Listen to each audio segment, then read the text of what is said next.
asalaamaaleykum waa Guédiawaye salaamaaleykum suñu mbokku internautes yi asalaamaaleykum aussi waa diaspora bi parce que yaakaar naa ni comme li ñu koy tàmm di wax rek Guédiawaye il faut du Guédiawaye la yam du ci Sénégal aussi la yam parce que am na ñoo xam ñi ngi à l'étranger ñi ngi seetaan di ñu bàyyi xel ñooñu aussi da ci baax parfois ñu leen ni nuyu di leen bégge bu baax a baax a baax di leen wax ne aussi ñi ngi gis seen i ñaan di gis aussi seen i message ak message d'encouragement yi donc tey aussi ñi ngi waat ci seen beneen numéro le grand débriefing comme li ñu ko wax rek yaakaar naa ni le grand débriefing moom ku ko dégg peut-être sa xel dina dem ci après match de football yaakaar naa ni aussi gis ngeen pandémique bi fi am loolu moo waral tey match de football yi fii au Sénégal arrêté nañ ko donc loolu ba tey suñu lancé boobu tey ci la ñuy dem di seeti ñi nga xam te ni tey seen xel màcc na ci jëm ci côté football ci côté sport bi ñu ñëw séq ak ñoom waxtaan donc tey aussi ñu amaat mbégte vraiment ñëw seet si kenn ki nga xamante ne tey aussi ndaanaan la fii si Guédiawaye kenn ki nga xam ne aussi xam na li nga xamante ne mooy histoire u Guédiawaye football club tey ba tey ci lancé boobu la ñuy nekkaat ñu fas yéene waxtaan ak moom fekk si ko fii si këram mu nekk Mamadou Sow ñu koy wax di Malz yaakaar naa ne tur boobu la ñu gën a xam sax fii ci milieu sport fii à Guédiawaye mu nekk quelqu'un bi nga xam aussi bu ñu jëlee ci fàttali ko rek ci parcours scolaire am yaakaar naa nekk na koo xam te ni aussi Guédiawaye la def lépp ba bi mu am nekkee fii ci troisième ci la fi pare dem fële yeggale fi à Kaolack fa la amee bac bi mu pare bac aussi fii la ñibbisi waat fii à Dakar pour enseignement supérieur bi fii à l'université bi mu paree aussi ñëw na si milieu nawetaan bi bi mu paree ñëw na si milieu nawetaan bi nekk fii délégué nekk fii aussi comme ancien président bu la grande zone comme ni mu koy waxee zone 2 bu Guédiawaye nekk na fi aussi au conseil supérieur de gestion bu Guédiawaye football club actuellement ni may wax ne aussi moom moo nekk le président des délégués fële ca marché au poisson bu Pikine tey moom la ñu war a seqal waxtaan bu yaatu nag ci li jëm ci Guédiawaye football club ak li nga xam te moom moo jëm ci moom ñu bàyyi ko mu nuyoo après ñu def ñu dublu ci waxtaan bi parce que xam naa li ñuy cëree ci wax du xaw a kii noonu waxtaan bu yaatu la lay nekk nag pour ñëpp jëriñoo ci grand Malz ñu ngi lay nuyu bu baax a baax a baax. waaw ñu ngi lay fay bu wér a wér. li ma def comme présentation loo siy dolli. a'uuzu billahi mina shaytaani rajiim. bismillahi rahmaani rahiim. rabbi israh li sadri wa yassir li amri wahlul uqdatan min lisaani wahlul ilma barki yonent bi sallallahu alayhi wa sallam. ginnaaw bu ñu nuyoo mbokki Sénégal. nuyu mbokki diaspora nuyu mbokki Guédiawaye info. sa présentation macha allah matala yombul waaye li nga ci jël man gisuma lu ma ci yokk leneen doy na sëkk macha allah. donc xanaa ñu jublu rek ci waxtaan bi ñaan yàlla comme niñ ko defee sànq rek ñëpp jariñu ci ndax wax yombul wax itam bu bari génne asaka te it xam naa li ñu ci jublu daal ci émission bi mooy Guédiawaye ñu bari xamee ci lu bëree bari. tey jëriñoo ci surtout wàllu ndaw ñi. voilà merci présentation bi yaakaar naa ne tey waxtaan bi dina xaw a large tuuti. jëm ci li nga xam te ne yaakaar naa ne kenn gën loo ko xam muy Guédiawaye football club. Guédiawaye football club aussi nga nekkoon fii comme membre. nekk ko aussi am loo xam lu bëri da nga ko fekke am loo bëri xam te aussi luñ la nettali la mais yaakaar naa ne tey li nga fekke mu ëpp tey ci Guédiawaye football club. première question bi ñuy laajte mooy Guédiawaye football club lan moo taxoon ñu créé ko ak ban année lañ ko créé. ba pare aussi ñan ASC yoo xam te ñoom ñoo toogoon créé ko ci à l'époque. waaw jërëjëf wax nga dëgg macha allah li ma ci fekkee bari na am na lii ñu nettali ma ko ci waaye li ma fekkee tey moom moo ëpp ndax dootuma xale Guédiawaye football club ñu ngi ko créé fekk maa ngi biir Guédiawaye nekk magum jëm ñu créé ko ma fekkee ko. bu ñuy doxal laata ñoo doxal lu tolloog juróom wala juróom bi at dugg naa ci biir au comité supérieur de gestion Guédiawaye football club ñoo ngi ko créé ci vers les années 92 93 li taxoon ñu créé ko nag mooy dafa am benn kilifa gu mag gu fi nekkoon inspecteur de la jeunesse nekkoon aussi entraîneur troisième degré muy kilifa gu ñuy wax Seydi dëkkoon ci notaire doonoon isam xarit ci Claude Leroy ancien entraîneur de football bu équipe nationale du Sénégal. eh bien moom moo ñëw toog yàgg seetaan football di seetaan nawetaan di seetaan championnat Sénégal mu gis ni que ne ci année yooyu vers les années 90 les meilleurs attaquants du championnat sénégalais ñoom ñëpp Guédiawaye lañ dëkkoon. mënoon naa ci def allusion ñu bari ay Omar Dia Diouf mënoon nañ ko def ay xale yu ñu doon wax ay André ñu gisoon nañ ay xale yu mel ne ay Georges ñu mel ne ay xale yu mel ne ay Peter ay André et cetera donc mu gis ne ci wàllu nawetaan itam phase nationale année yooyu de 90 presque à 95 waa Guédiawaye ñoo disputé les phases nationales. voilà grande ASC Jàmbaar. Jàmbaar jël na ko fii. maa ngi ko bokk jom joué Ligue des champions def fu la dara jarul. mu ne mais pourquoi xale yi nga xam ne dañuy jéggaani dem di fubali à l'extérieur dem di fubali ay Jeanne d'Arc dem fubali ay GIA dem fubali ay Njàmbur di fubali et cetera et cetera lan moo tax Guédiawaye warul mën a am benn club de ville mu nekk club championnat. bon bi mu ci waxtaanee c'était à l'occasion de match bu nga xamante ni. Xombol fi la doon recevoir ak Guédiawaye. Xombol Jeanne d'Arc benn match coupe du Sénégal mu toog di ci waxtaan mu ne mais lan moo tax Xombol sax mën a am équipe division. région wala division régionale et cetera te Guédiawaye waru ko mën a am te wax dëgg yàlla championnat Sénégal ñi koy meuble ñëpp sur le plan attaque surtout Guédiawaye lañ jógee donc moo moon xalaat ne léegi moom mu waxtaan si ak ay xaritam yu mel ni kay ay Amdi Moustapha Wade souvent su ma ko wax dama koy tudd ay ñoom Zala ñoom Mbaye Diouf ancien président de l'ODCAV de Pikine bi mu ci waxtaanee ak ñooñu ñu tegal ko xel ne ko da ngay dem seeti Mbaye Diouf donc ñu jaarale ko ci ASC yi fa lay ëppee impact à l'époque il y avait 36 ASC au niveau de Guédiawaye 3 zones la woon la zone 4A la zone 4B ak la zone 3 comme ni ma koy waxee su waxtaan yi matala woon dinaa la wax sax ASC bu nekk zone bu nekk ASC yi ko composé woon mais yaakaar naa du fi xaj donc la zone 3 daal moo nekkoon zone bi nekk ba tey mooy zone 3 zone 4A moo nekkoon ay côté fii mi Motayer et cetera zone 4B moo nekkoon suñu zone bi nga ñëw tey ay Jaxaay Bokk Jom Jubo et cetera donc mu nekkoon 36 ASC zone bu nekk amoon 12 ASC 12 fois 3 ça faisait 36 ASC mais bi GFC di juddu fekk na Jubo amoon benn équipe bu ñuy wax bu nekkoon division régionale ASC Jubo boobu moo bokkuloon sur les ASC Jubo bu Guédiawaye bi la wala Jubo bu Guédiawaye bi ñu nekk tey fii nii Baye Laay la mais boobu ci Jubo la bokk donc xam nga bu yàggul avec en 2005 ci la Baye Laay juddu donc séparé wu ak Jubo mais fii ñu toog nii ci Jubo la bokkoon donc Jubo boobu moo bokkuloon sur les 36 ASC yi nga xam ne ñoo composé le Guédiawaye Football Club parce que fekkoon na Jubo créé am benn équipe division régionale ci Jubo bi muy créé bi ñu ko demee seet itam Jubo dañu waxoon ne seen i grand yi dañ leen ne woon effectivement ñun idée bi recoupé nañu bu baax a baax parce que bëgg nañ Guédiawaye émerger dem ci kaw moo tax ñu créé le Jubo division régionale maintenant dinañ leen bàyyi ngeen ñuy may ñu dawal une année parce que les charges étaient vraiment lourdes da ngay doon gis ne équipe division régionale Jubo sax dana peine pour mën a fonctionner loo équipe bi ñu ne donc may leen ñu dawal année bi su baaxul dinañ ñëw rejoindre le Guédiawaye su baaxee nag ñun dañuy continuer. donc si je comprends bien année boobu Guédiawaye Football Club dafa amoon Jubo am ñoom ñaar ñëpp ñuy jouer division régionale ñuy jouer ndoo ñëpp ci Guédiawaye ñëpp ci biir Guédiawaye Jubo bi mu defee année boobu xam ne du dem te vraiment Guédiawaye ASC yëpp joueurs yi mu amoon sax bi Jubo Guédiawaye Football Club près ñu bari dañoo génn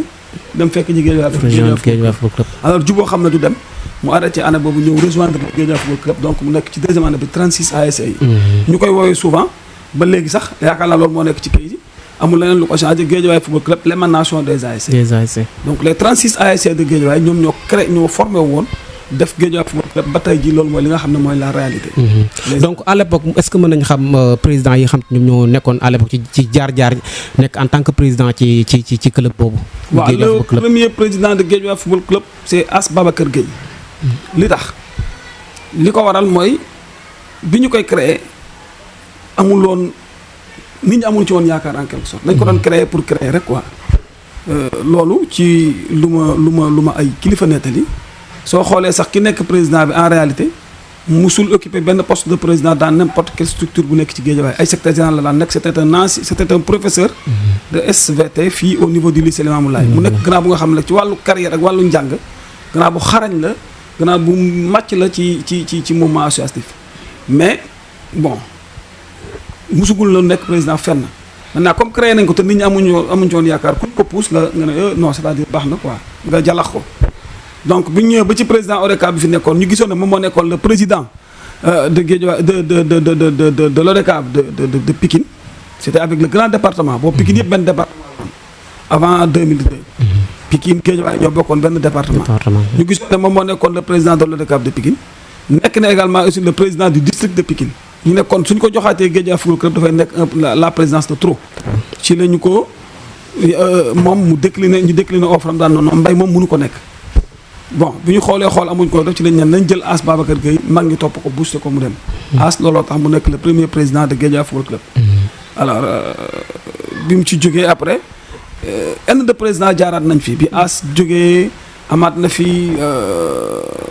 jaaraat na fi ay président yu bari ñoo xam ne wax dëgg yàlla suñu fi nekkoon di ko lim sax dafay xaw a gudd mais daal di préciser ne ay doomu Guédiawaye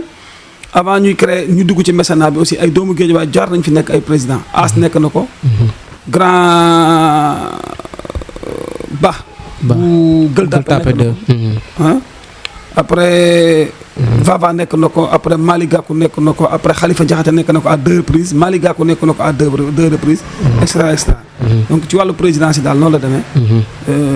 pour gàttal daal voilà ñu gis ne aussi depuis lors ci li nga ko wax rek c'est l'aménagement des ASC à l'époque nga ni 36 ASC ñoom ñoo constitué woon le Guédiawaye Football Club àdduna di dox Guédiawaye di màgg àdduna di wax Guédiawaye di màgg ba tey ñuy wax ne Guédiawaye am na 53 wala 54 ASC ñoo composé Guédiawaye est-ce que li nit ñi di wax maanaam est-ce que ASC yooyu nga xam te ñoo ci dooleeku waat te fekk ñu woon ci bañ koy créer est-ce que ASC yooyu ba tey mën nañ ne dañuy jàpp dañuy qualifier d'office bokk ci comme membre ci Guédiawaye Football Club. waaw loolu mooy li nga xamante ne ni mooy li am li war a am su amee moo war a am su amul moo war a am parce que Guédiawaye Football Club puisque c'est l'émanation des ASC amul benn ASC boo xam ne créé nañ la en cours de route boo xam ne amuloo droit accès ci Guédiawaye am nga ci accès parce que ASC ñoom ñoo ko moom à ma connaissance dara changé gu fi depuis sa création. mais est-ce que c'est statut loolu moo ci nekk. non statut loolu moo ci nekk c'est l'émanation des ASC. loolu mooy li ma lay wax nii terme la bu nga xamante ni moom moo créé moo nekk ci récépissé ba moo nekk ci lépp. moo nekk ci règlement intérieur du GFC muy l'émanation des ASC. dañ tey waxuma la sax nag suñu waxantee dëgg nag ASC yi nga xamante ne nii ñoom ñoo ko créé ñoo ci yokku mais ñi ko créé woon sax am na ñoo xam ne nii xamatuñ dara ci Guédiawaye Football Club ñii nag seen responsabilité ci ñoom la parce que ñoom ñoo war a dem vers l'information ñii itam ñu wax ne benn moment yaatal bi des na donc ndëgëm ñi ko fekkee woon démb ak bërki démb ñoo ci amatul information waxuma la ñu bees si loolu ça pose problème. donc ñoom ban rôle la ñu war a def tey pour est-ce que tamit football ci président ASC yi parce que ñoom jàpp nañu si lañ bokk est-ce que ñoom ñoo war a ñëw approché wu voilà. lenn ci président ASC yi bees yi nga xam ne ñoom ñoo ñëw en cours de route te formé woon ko au départ bu njëkk ba. par exemple mën naa jël président ASC Jaxaay bi ma gën a miin muy sama frère ñu bokk ndey ak baay. xam naa ne xamul sax ne moom ASM bokk na ci ñi créé Guédiawaye Football Club présentement fii ñu nekk nii. ñoru ko intéressé wu ko loolu ni mu ko dalee noonu la dalee yeneen ASC ci 36 yu njëkkee laa wax. waxuma la nag ñu bees ñi ngay wax. ñu ci bari xamuñ ne en fait ñoom elles font partie. ci biir Guédiawaye Football Club ci li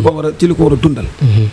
donc loolu lu mat a leeral la lu mat a xamle la pour que nit ñi xam ne Guédiawaye Football Club ASC yi ñoom ñoo ko moom. voilà ñu gis ne aussi boo xoolee ci membre ñi nga xam ñoo composé Guédiawaye Football Club dañ ne leen ne tous les 4 ans maanaam mandat olympique la ñu am. tous les 4 ans dañ di def renouvellement des instances ñu gis ne ñoom depuis 2016 ba léegi AG amul est-ce que yow naka nga jàppale est-ce que yow ji nga actuellement nekk fii est-ce que gis nga ni c'est légitime ñu jël ay décisions yi nga xam te ne dafa concerne toute une ville. illégitimité Guédiawaye Football Club mu ngi ko tàmbalee ci avènement am ak Jamil bi ñuy signé 6 ans. 6 ans c'était pas normal. fédération bi waru ko woon bàyyi mu jàll. ligue bi et cetera waruñu woon bàyyi mu jàll. foo ko pour lan expliquer ñu. parce que mandat olympique bi 4 ans la. 4 ans donc pour rien au monde waruñu woon signé benn contrat de 6 ans. loolu jaaduwul loolu du woon yoon mais là on laissait passer bi Jamil commencé déranger fédération ci la fédération door a def ne ko yow sax nekkuloo dans la légalité parce que waruloo def signé mandat de 6 ans. alors que ñoom ils étaient au courant dès le départ ñoom isam signalé wuñ ko lu dul bi Jamil commencé déranger nit ñi ci ñoom commencé déranger waa fédération commencé déranger arbitre yi commencé déranger la presse et cetera et cetera. ci la nit ñi door a commencé di fàttali loolu. donc pour ñëw ci sa question léegi jaadootul yellatul ce n'est plus normal nekkatul lu jaadu Guédiawaye Football Club boobu ba léegi muy dox sans pour autant mu dem assemblée générale là dafa jot jaadu pour que nit ñi xam ne Guédiawaye Football Club war na dem léegi en assemblée générale. bu fekkente ne la fi nekkoon moo fi nekk ba léegi te maa ngi wax ne loolu moo fi nekk ba léegi. Guédiawaye Football Club dafa war a dem assemblée générale convoquer toutes les ASC. ñoo xam ci ban manière lañ koy defee pour que véritablement ñu def assemblée générale. def rapport moral et d'activité def bi année yi nga xam ne jàll na yëpp te defuñu assemblée générale ñu def bilan yooyu itam. xam lan moo fi jaar nit ñi mën ko xam ensuite ñu door a nag créer ce qu'on appelle un nouveau comité directeur, créer maintenant un nouveau bureau pour que l'association aussi mën a continuer nekk dans la légalité. voilà nga nekk quelqu'un bi nga xamante ni aussi buñ nee tey président yi nekk koo xamante ni tey ku xam dossier bi la parce que li nga fi expliqué origine ba fi ñu toll nii yaakaar naa ni xam nga dossier bu baax a baax yow tey ban rôle nga si mën a def pour permettre ñooñu wala nga convaincre ñooñu ñu def assemblée générale. waaw rôle bi ñu ci mën a def mooy comme bi ñu doon joué bi crise bi démarré entre l'association le Guédiawaye amateur. ak Jamil Guédiawaye football club FC. dinañ ci ñëw. waaw dinañ ci ñëw kon loolu lañ ci doon joué médiation boobu ñu doon joué xam ne ci Guédiawaye la ñu bokk fii la ñu juddoo fii la ñu yaroo te nit aussi comme li Dogal waxoon rek waruloo toog di xaar di wax lan la ma sama dëkk mën a indil. da nga war a xool lan nga war a mën a indil sa dëkk. donc dinañ jóg aussi waxoon nañ ko ci benn émission bu ñu defoon ak waa Guédiawaye FC je m'engage wax na dinañ jóg jéem a autoconstituer benn commission pour dox jàmm pour dox li nga xam ne moom moo war a am ci biir Guédiawaye mais en particulier ci biir Guédiawaye football club pour que véritablement ASC yëpp xam ne ñoom moom Guédiawaye football club. pour que itam dirigeants yi fi nekk nii actuellement au niveau de Guédiawaye amateur. ñoom itam ñu xam ne ASC yi ñoom ñoo ko moom Guédiawaye mbiru ñëpp la. ñu yaatal.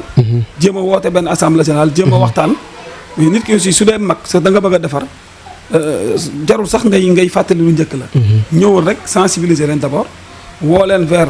l'essentiel ne leen kat bu ñu sañoon Guédiawaye gën a yaatu nii. ñu dem informer nit ñi sensibiliser dem en assemblée générale vraiment rôle boobu moom bëgg nañ ko ci jouer. métti nañ ko ji. ñu ci àndal parce que xam nañu Guédiawaye ñi nga xamante ne nii ku leen woo ci jàmm ñu jóg dox ko pour que véritablement xam ne ñu Sénégal xam ne jàmm moom ci la lépp xaj. waaw donc ci histoire Guédiawaye yaakaar naa ni du ma la wax équipe bi traversé benn moment bu difficile ci histoire am depuis 93 bi ñu ko formé ba léegi mu nekkoon problème bi nga xam crise bu interne la mën nañ jàpp ne muy ci diggante ki nga xam moo fi nekkoon ak association bi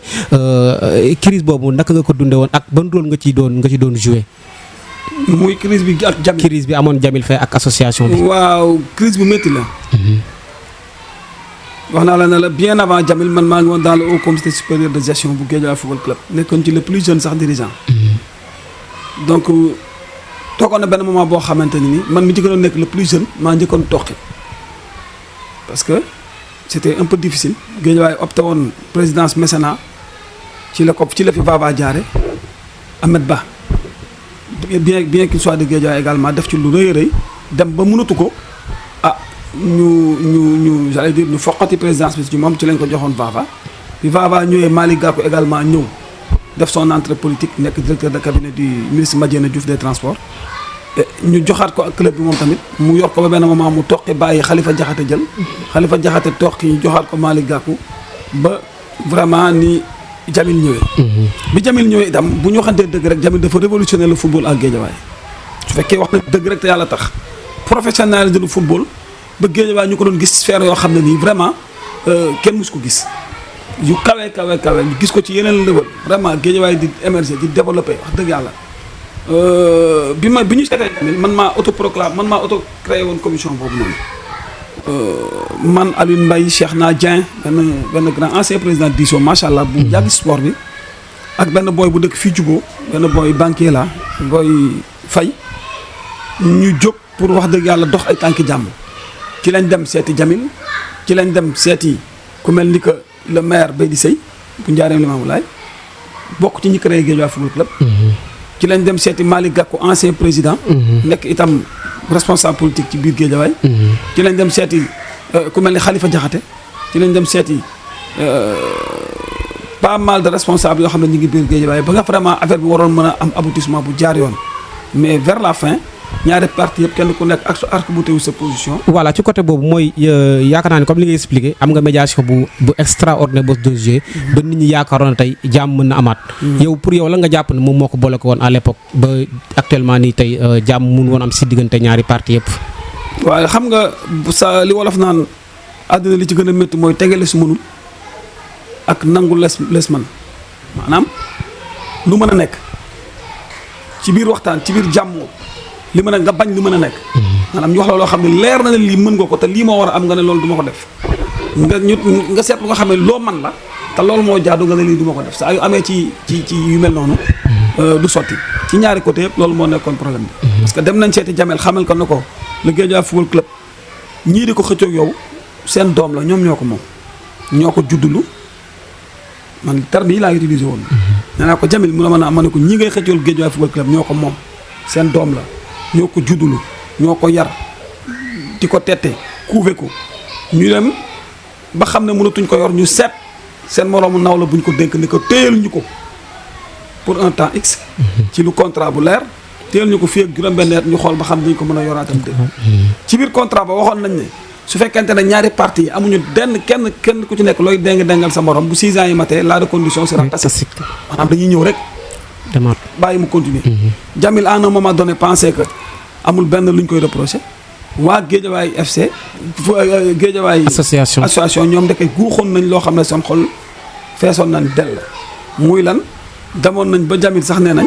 ci biir médiation bi seeti nañ ci ñoo xam ne nee nañ Jamil bu Guédiawaye dee football sax daf ñuy envoyé texto nañu envoyé ma 5 personnes yoo xam ne dañ mën a ñëw au nom de l' association seetaan la Guédiawaye football club loolu nekkoon lu leen di déranger la non implication également des dirigeants yi nga xamante ne bi Guédiawaye juddoo ba léegi ñu ngi ci téye ñoom aussi am nañ mérite parce que bi Guédiawaye juddoo ba léegi ñoom ñoo ko topp di ko téye di ko suivre jàmmoon nañ ba gis na Jamil daf leen écarté ci biir club bi et cetera yooyu yëpp ci contrat la waroon a leer ca contrat ba la waroon a fëse mais yooyu yëpp demoon nañ ba vraiment Jamil aussi bu expliqué da nga naan Jamil moo nekk ci dëgg. donc pour yow lan nga jàpp ne kon réellement moo doon problème bi si ñaari parti fan nga jàpp ne moom moo doon réellement si seen problème ñoom ñaar quoi. waaw fi ñu dem ba fi nga xam ne foofu la blocage bi féete mooy li ma wax léegi. waa Guédiawaye association ñenn ci dirigeants yi fi desandi woon gisatuñu woon seen bopp ci biir Guédiawaye football club ñu jàpp ne Jamil respecté wu leen Jamil nawloowu leen en tout cas selon li nga xam ne moom lañ avancé woon comme motif ñenn ñi. ñu gisoon ne aussi c'était une question d'honneur suñu bàyyee Jamil mu continuer mooy ñoom amatuñ benn honneur ci biir Guédiawaye amatuñ benn nangam donc dañuy xeex ak moom ba jot seen doom mais ñoom xam nañ ne ci seen conscience su bopp yor Guédiawaye football club yombul te preuve bi tey yaakaar naa mu ngi nii jox nañ ko suma rak suma benn boy Thialis mais wax dëgg yàlla gëw ma ne Thialis egg na ci toll ni déedéet yu weeg ci Jamil bu ñu waxantee dëgg rek te yàlla tax ci wàllu gestion parce que Jamil li mu doon daf ko bëgg dafa am amour bi dafa amoon moyen bi Thialis suñu waxantee dëgg rek fii toog na fi man ak moom benn heure dañ koy wax ci télé laa nekk boobu sax en fait du Guédiawaye FC Guédiawaye football club moo ko intéressé woon boobu zone bi moo ko intéressé woon ñoo ne fii ay 2 heures du matin et quelques na ma jëma la zone à 3 jours de l'assemblée générale de la zone. en tant que président zone. en tant que président de zone. ma ne ko Thialis mooy ma ko Guédiawaye nag gars yi am nañ dignité ak honneur dama xamul lan nga yaakaar parce que man boobu gëjoon naa ko gis lu yàgg déggatuma woon benn information dégg naa fi rek ñu ne fi mu toogee sax ne laa ko yow kon Thialis yow yaay tëgg làmb ji muy Boy Niang xawma ak Sa Thiès donc pour wax rek que ni je me demande damay douter ne est-ce que Salis dëgg am na amour fu sport bi est-ce que am na amour Guédiawaye football club bi est-ce que def ko woon pour un but bien déterminé est-ce que atteindre ko ou est-ce que atteindre ko en tout cas man je me pèse même mais li wóor daal mooy bi mu ñëw sama kër fii moom li ko intéressé woon moo lay zone bi mu demee ba xam ne nit ñi nag soobu nañ ci zone bi ba mënatu ko jot yaakaar naa ci la defee ci la retourné woo pour dem Guédiawaye donc également bi coow li amee les gens ont tapé nañ fu nekk pour am un président mais sottiwul loon après ci leen jël Thialis. est-ce que mën nañu xam ba léegi Mamadou Sow membre nga ci association wala doo membre ci association comme li ma la wax léegi comme ñoom ba ñu ko def assemblée générale yàgg na mais yaakaar naa bien avant ñu def assemblée générale boobu sax man retiré woon naa parce que itam pour des raisons qui me sont personnelles moo taxoon wax dëgg yàlla ma retiré woon ci kii bi yaakaar naa fi mu toll nii. non nekkatuma membre ci biir association bi. donc doo dem ci seen réunion doo assister seen i kii quoi. non dematuma wax dëgg yàlla. wax dëgg yàlla dematuma. waaye nag la leen fa bàyyi ba léegi nag itam jàpp naa ne war na maa mën a dugal il suffit que sama ASC mandaté ma rek pour ma mën a dugg ci biir dellu si waat comme ñëpp parce que loolu itam parce que damaa xam li ko créé daal. donc mën na jàpp ne am nga ambition pour Guédiawaye actuellement. non xam nga lu tax mu jaadu mooy dama guma fenn ndaw laa ba tey malgré que def naa su ma nee def naa li ma doon def ci mouvement associatif damay juum mais pour que jàmm dellu si pour que retrouvaille am pour Guédiawaye mën a gisaat la mu gisoon démb ak bërki démb pare naa pour redéwaat sama blason pour que véritablement nit ñi bañ a perte li nga xamante ne nii wax dëgg yàlla jot nañ ko fi liggéey ci benn temps bu ndaw donc man pare naa pour dellu si uniquement pour loolu jàmm jooju dellu sax ma delluwaat fi ma nekk retiré wu waat. donc comme li ñu waxoon samay wax njëlbeen wax rek mooy que ni jàpp nañ ba léegi AG amul actuellement nii tey kan moo war a mën a woote assemblée générale ak bu ñu ba ca assemblée générale ba naka lay demee élection bi naka lay demee. mais le président Abdoulaye Sall moom moo war a mën a woote assemblée générale te dafa jaadu sax pour mu woote ko dem parce que lu mu moomul la association bi ñi ko compo ñi ko yor nii actuellement ngànk ni moomuñu ko du seen moomeelu bopp du lu ñu donnoo fenn lu nga xamante ne ASC ñoom ñoo ko moom la loolu mooy li fi nekk. nee naa la je défie quiconque mu wax leneen lu ëpp li may wax nii le Guédiawaye Football Club est l'émanation des ASC du dañ. ASC ñoom ñoo ko moom bu ñu demoon ba bëgg a changer ñoom ba bëgg a créer leneen dañuy wax ne ah ñun kat am nañu ambition wu changer def leneen loo xam ne ASC dootuñ ko moom mais ñii ak ñii ak ñii ñoo koy composé. mais fii may waxee ak yow nii récépissé bi nga xam ne moom la Guédiawaye Football association bi yor mooy le Guédiawaye Football Club et l'émanation des ASC. ASC ñoom ñoo ko moom. ASC bu juddu tey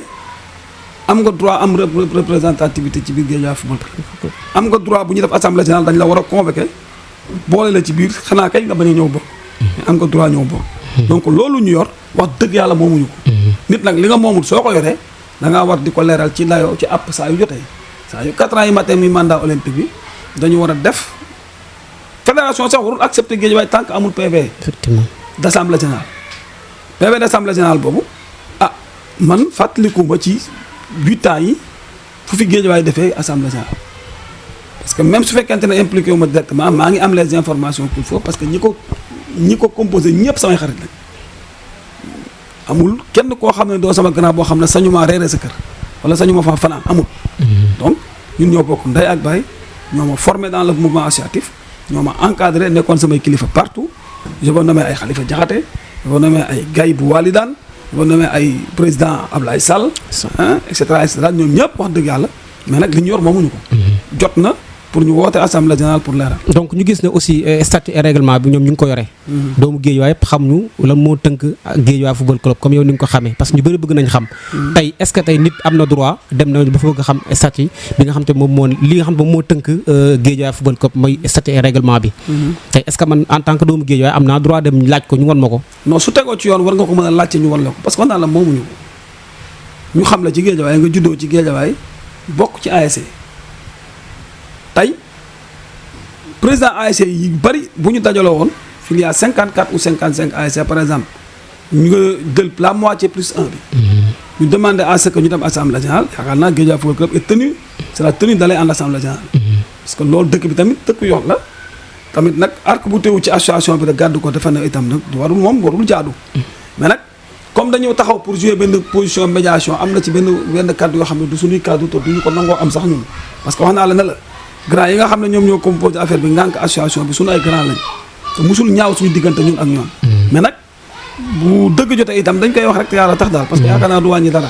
wàññiwul dara ñu xamal askan wi ne leen Guédiawaye Football Club ASC ñoo ko moom. donc ASC yi tey président ASC yi nga xamante ne ni ñoom ñoo fi ne reconnu par l'ODCAV de Guédiawaye reconnu par l'ORCAV de Dakar. reconnu par l'ONCAV. ASC yooyu yëpp am na ñoom droit tey ji est-ce que jàpp ne foofu dina am problème parce que ñoom seen biir wax ñoom ñi nga xam ñoo nekk tey ci association bi dañu jàpp ne association bi ASC yi ko composé woon rek ñoom ñoo ko moom donc ñoom bu ñu dee assemblée générale ñooñu rek ñoo am droit ñëw ci ensemble bi léegi est-ce que jàppoon tey dina jur problème mooy ASC yi nga xam ne bokkaat nañ ci te war a ñëw ci assemblée générale ñu leen du ngeen ñëw bokk leen ci. non xam nga loolu seen interprétation bopp la parce que bu ñu nee Guédiawaye Football Club c'est l'émanation des ASC mënuloo même su fekkee 36 ASC yooyu kese la sur ces 36 ASC la moitié plus une ASC boobu bu ñu ñëwee taxaw dañuy réclamer assemblée générale dafay jaadu ko ñu dem assemblée générale. te bu boobaa dafay jaadu parce que ñu intégré waat par force yeneen ASC yi nga xamante ne ASC yu bees la. parce que loolu interprétation bi nga wax ni en droit da ngay gis ku interpréter benn texte interpréter ko nii kii interpréter ko ne lee. parce que bu ñu nee l'émanation des ASC point. ASC bu nekk ci biir Guédiawaye am nga droit participer ci biir GFC. ci sama gis-gis bu gàtt muy bu bees bi muy bu njëkk bi. sinon bu ñu ko bëggee def xaaj ak seen boobu mooy booleetuñu ñu ngi bëgg a diviser kon yeneen ASC yi nga xamante dañu nekk ci biir Guédiawaye te bokkuñ ci 36 dañu am droit ñoom aussi. se regrouper en association. waaw parce que pour dagguma la sax parce que pour confirmer que ni le nouveau président bi nga xam moom moo nekk président pro bi dafa bokk ci benn ASC bu ASC Espoir bu Guédiawaye actuellement Espoir aussi bokk na ci ASC yi nga xam ñoo mujjee juddu te moom actuellement membre la ci association bi muy Thialis. Thialis Faye non Thialis Faye la actuellement nii président la woon président benn ASC bi nga xamante ne tey bokk mooy ci ASC yi mujjee juddu ASC yi mujjee actuellement nii moom voilà moom moo nekk instant bi moom moo nekk président Guédiawaye moo ko noo yoraatu ko sax mais ci la nekkoon parce que bi muy nekk président moom daf ko yoroon en tant que président ci lañ ko fele mu nekk président GFC donc pour vous dire que aussi li ngay confirmer rek tamit loolu aussi lu ñu war a mën a xoolaat la donc may rappeler rek ne yéen a ngi ci seen émission le grand débriefing ñu ciy dalal tey kenn ki nga xam te yaakaar naan tey li mu fi développé macha allah tey doomu Guédiawaye yëpp ñi nga xamante ne xamuñu woon fan la seen club bi nga xamante ne mooy club Fagno di club ville bi di Guédiawaye football club xamuñu fu mu juddoo xamuñu ñaata at la am xamuñu yenn problème yi tey yaakaar naan tey bu émission bi jeexee ñu ci bëri question yi leen réeroon tey yaakaar naan dinañ ci mën a xam donc foofu laay jàll rek ñëw ci benn transition bu ndaw ñu waxtaan tuuti ci nawetaan parce que li ñu cërale woon ci waxtu jeex na grand match nawetaan wala avant ma ñëw ci nawetaan match AS Saloum Guédiawaye football club demi-finale coupe du Sénégal lan la def yan souvenir nga si am parce que il paraît que yaa yóbbuwoon équipe bi année boobu boobu match moom yaakaar naa ne àdduna dootuñ ko gaaw a fàtte notamment waa Guédiawaye parce que tam wax naa yaa bi ngay présenté léegi wax nga ma ne Kaolack laa eggale suma culture la bari na koo xamante ne nii bi ma gëjee gis maa ngi woon Kaolack doon continuer di jàng alors bi ma ñibbisee yaakaar naa ci 2 ans après ci la ñuy dem xam nga benn an ci la ñuy dem di football yi ñu nag AS Saloum bi ñuy dem di football yi match dafa amoon problème pour vous dire que Guédiawaye dañuy yàgg ci biir mouvement associatif def ci lu ne parce que boobu noonu le président de l'ONCAV ki nga xam ne mooy président nawetaan national mu dëkkoon fii amoon muy Malick Sy Weex xam naa yow du ñàkk xam di ngeen ko xam si Malick Sy Weex ba boobu noonu te muy jàngale fii Limamou Laye xam nañ ko moom moo nekkoon le président de l'ONCAV li indi problème bi entre Guédiawaye ak Saloum du match boobu loolu dafa am répercussion entre assemblée générale ONCAV bi amoon Bounama Dièye kër Malick Sy la añee ñu ànd dem assemblée générale te Bounama Malick xamul ne Bounama candidat la à l'ONCAV Bounama mi ngi dëkk Kaolack Sam bi ñuy dem di GIE ji moom moo nekkoon président Saloum Malick Sy mi ngi woon dans le bureau de GFC loolu noonu ci télé laay waxee loolu noonu dafa desoon à travers ci xolu grand bi parce que Bounama dafa añee kër Malick ñu ànd dem assemblée générale ñu tëral seen i plan def seen i yëpp daan ne alors benn président mooy am muy Malick Sy ndekete moom travaille na toutes les autres régions bi ñëwee ba poste président ñu ne président parce que nawetaan aussi dafa xaw a démocratique dañuy voté lépp ñu ne léegi dañuy voté ñu ne consensus bu naa ma ne non il préconise le vote ñu dem vote ñu ne président Malick yëkkati yaakaar na moom kese la bu naa ma yëkkati à la dernière minute bu naa ma yëkkati loxam Malick gestu ko xool ne ko mais bu naa ma mu ne ko mais grand man daal dama préféré nekk candidat quoi ah ndekete travail na lépp travail de l'homme bi ñu demee élection mu gagné bu naa mu gagné Malick loolu wor boobu noonu Malick Sy mënatu ko digérer ci àddunaam bi ñu doxee nag ba Guédiawaye war a daje ak Saloum Malick Sy moo def déclaration conjointe fii bu naa ma def fële benn te ñu tëkkoonte bi ñu tëkkoonte j'ai attiré l'attention de Malick gaa ko ma ne ko lii day jur fitna su ma soñoon match bi nga demandé à la fédération ñu délocaliser ko gérer si ko Mbour wala Fatick mu nekk à cheval entre mu nekk terrain inconnu quoi. mu nekk terrain neutre. Bounama était très très très influent au niveau de la fédération Bounama moo bañ teg son poids na match bi match retour la foofu lañ koy jouer ak Kaolack alors fédération fekk si ko may laan fitna da lay jur parce que Guédiawaye ni ma gis ñuy préparer match bi tax ni ma xamee Kaolack du yomb moo tax ba ñu demee itam yombul ñun ñoo fubal arbitre bi ñun comme ni ko ñoom comme ni ñu koy waxee assez souvent arbitre bi moo ñu teg lim ñu teg ñu gañe ñu songu leen xeex boobu li ñu yóbbaale woon ci ay mbër dafa bari ñu songu leen xeex mais Kaolack xamuñu woon ne am na lu xew sax ci biir stade pour vous dire que match championnat intéressé wu sax nit ñi mais bi booy dawee dugg biir IFAN daw yuuxu ñu ne lu xew ñu ne waa Dakar yi ñoo fi ñëw di ñu duma mais après maire UFAN yi sax dañoo tëb miir bi ñoo fekk. parce que année boobu y avait beaucoup de blessés côté Guédiawaye ak côté Saloum. mais côté Guédiawaye la ëppee. côté Guédiawaye la ëppee parce que mënoo dem dëkku jàmbur bëgg faa xeex bëgg faa jëlee ndam c'est pas facile. léegi pourquoi ñuy defaat deuxième édition bi ñu ne dañ ko yóbbuwaat aussi Saloum. waaw parce que aller retour la woon boobu. bu ñu joué benn bi à Dakar retour bi dañ ko war a joué Saloum. léegi il paraît que est-ce que année bu jéewul match yëpp ñaar yëpp Saloum wala. waaw je ne me souviens plus. mais daal je crois que match bi daal demandé woon nañ pour ñu délocaliser ko daal mais bu naa ma itam dafa posé woon ci poids am pour lànk parce que boobu dafa influent au niveau de la fédération.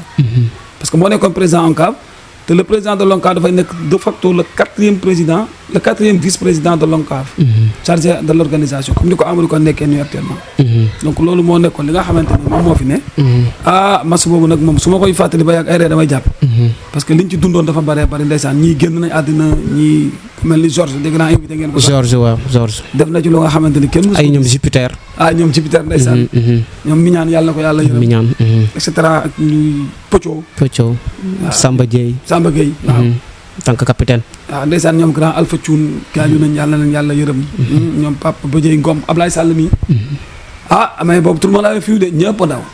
grand Mbaye Sarr man daal maa ci desoon parce que boobu. nit ñi xamuñu woon sax ndax man ñibbisi naa Dakar wala fan laa dëkk. donc maa ci desoon nekk ci auto police bi ku ma ci gis xam nga récupéré doomu Guédiawaye yi Georges ci clinique ba laa ko fekk Peter ci maa ngi ko fekk ci biir restaurant bi et cetera daal moom doon na waar daal vraiment amoon nañu blessé yu bare. donc tey boo amoon sa dernier mot benn message bi nga xam yaa ngi koy lancé surtout aussi beneen message bi ngay lancé ki nga xam tey actuellement te moom moo diriger Guédiawaye football club muy monsieur Abdoulaye sama père monsieur Zala Abdoulaye Sall Zala ban message nga koy passé tey. waaw message bi ma koy lancé mooy il a tout fait pour le mouvement associatif. Zala damaa juddu xàmme fekk ko mu nekk dans le mouvement associatif nekkoon référence. bi mu nekk président jamono ku nekk bëggoon na supporter jamono boobu ñu nay xale lañ mu def lu ne ci biir enseignement bi jàngale def lu ne ci biir Guédiawaye def lu ne sur le plan politique tey su ma sañoon tey jii du jiite lenn muy am division du jiite lenn muy am jiixi jaaxa ci xol yi parce que àdduna jaru ko parce que luy jeex la ku dund lu bari dese lu tuuti. tey su ma ko doon ñaan dinaa ko ne grand frère mu ne ma ne ko maa ngi laa ñaan yaa ñi nga àndal ngeen fexe ba. kenn du leen mere ngeen fexe ba kenn du leen jéppi ci biir Guédiawaye parce que gisuma lu ko fi jar même su fekkente ne sax par ailleurs jàpp ngeen ne yéen a nekk ci dëgg fexe leen ba ndaw ñi mën leen a donnoo parce que boo ñaanee sa ndono wolof dafa wax ne sa déen day ñaaw xale yi itam wax naa ko sànq wax naa ko keroog ci benn émission nee naa leen fexe leen bi itam toppaat ci seen ginnaaw ay baay toppaat seen ginnaaw ay nijaay ba nga xam ne li ñu yor su ngeen ko doon récupérer du am benn duñ leen ñaanal yàlla loolu xale yi bëri fere nangootuñoo ñëw mag ñi nekk seen ruq loolu amul njëriñ donc daal su ma doon ñaan président Abdoulaye Sall laa ko ñaan moom mi nga xam ne bàyyi la ci la majeure partie de ces gosses yi nga xam ne ñoo nekk ci biir Guédiawaye am amuuru football nag parce que ñii seen ñii daayira moo leen ñor ñii leneen moo leen ñor ñii nag sport moo leen ñor xale yooyu noonu Abdoulaye Sall moo la war dem jëli ay doomam lañ ay jarbaatam lañ ñi ci néew ñoo ci ay rakkam am na ñii ci xale yu ci bare ay doomam ñoo leen mag donc dem jël leen tale leen loxo ne leen doom kaay leen ma wal nan la naka la pour bu ëllëgee bu ngeen ñu gisatul mën a continuer lee bi donc moom lañ koy ñaan xale yi itam ñu leen di ñaan yar ak dal ak i teggin ñu xam ne seen i ay baay ñoo nekk fee seen i ay nijaay ñoo fa nekk seen i ay mag ñoo fa nekk ñu am yar ñu am teggin dem nangoo ànd topp ci ginnaaw mag ñi ba bu ëllëgee mag ñi bu ñuy génn mën a génn ci xel mu dal mën a génn ci am yaakaar bàyyi koog ñoom te xam ne lu kenn moomul la soo ko yoree da ngaa war a rafetal da ngaa war a yaatal ngir ëllëg booy war a rendre compte devant Dieu donc loolu rek laa doon def le mot de la fin di ñaan jàmm ci réew mi di ko ñaan ci suñu Guédiawaye gi mais di ko ñaan également ci suñu Guédiawaye football club bi parce que yii nii ma ci lim bu ci amul jàmm rek kenn du ci am jàmm ci ñun kon yàlla na yàlla def jàmm def ko ci njaboot gi def ko ci réew mi di jaay seydil wujud sallallahu alayhi wa sallam yéen nag waa Guédiawaye info sant naa leen bu baax a baax parce que li ñuy dëkk li ñuy jegeyoo yaakaar naa sëb bi laa mujjee def interview ci sama wàllu liggéey ci laa gën a sax ëpp léegi lu may intervenir mais ci sama wàllu dëkkuwaay tamit nag yaakaar naa di ci intervenir ci jaamu yàlla bokk daal fexe nu mu baaxee fexe nu mu ñoŋee loolu képp koo xam ne yaa ngi nekk ndaw wala nga nekk sax mag war ngaa mën a vraiment di ci œuvrer parce que ngërëmal yàlla kese nga ciy dàq doo ci jëlee leneen lu dul sant parce que yàlla moom képp kuy fédéré képp kuy boole na la wóor ne moom yàlla gis na la te mu ngi lay gërëm waaye képp kuy xaajale képp kuy diviser na la wóor na gis na la te mu ngi lay xarab yàlla nañu yàlla musal ci xarabab yàlla yàlla nañu yàlla defal tawfeex defal ñu saxaadatu daara yi defal ñu sutura ak najaax bi jaay seydul wujud sallallahu alayhi wa sallam. voilà mu nekkoon Mamadou Sow di Malz yaakaar naa tur bi moom lañ gën a xam Malz donc développé nañ fi lu bari développé nañ lu bari tey li ma wax sànq rek yaakaar naa tey képp kuy doomu Guédiawaye tey boo seetaanee émission bi di nga xam ne tey di nga am lu bari loo nga xam tey jàngan nga ko tey fii ci problème bi nga xam moo nekk ci Guédiawaye origine yu Guédiawaye ak lu tax ñu créé Guédiawaye mu nekk aussi quelqu'un bi nga xam ku disponible parce que bi ñu ko woowee wax ko émission bi rek tegu si baat dafa ni ñëw leen parce que Guédiawaye jaral na ma ko te tamit wane na ko tey ne Guédiawaye jaral na ko parce que partagé na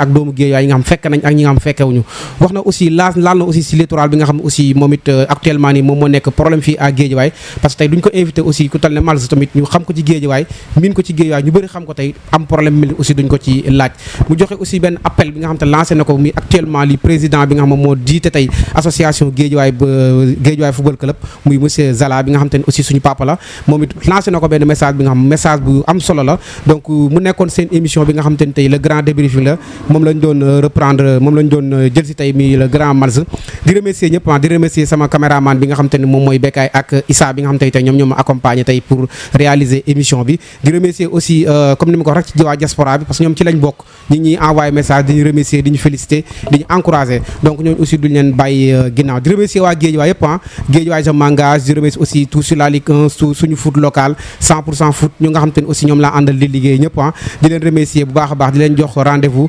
la prochaine fois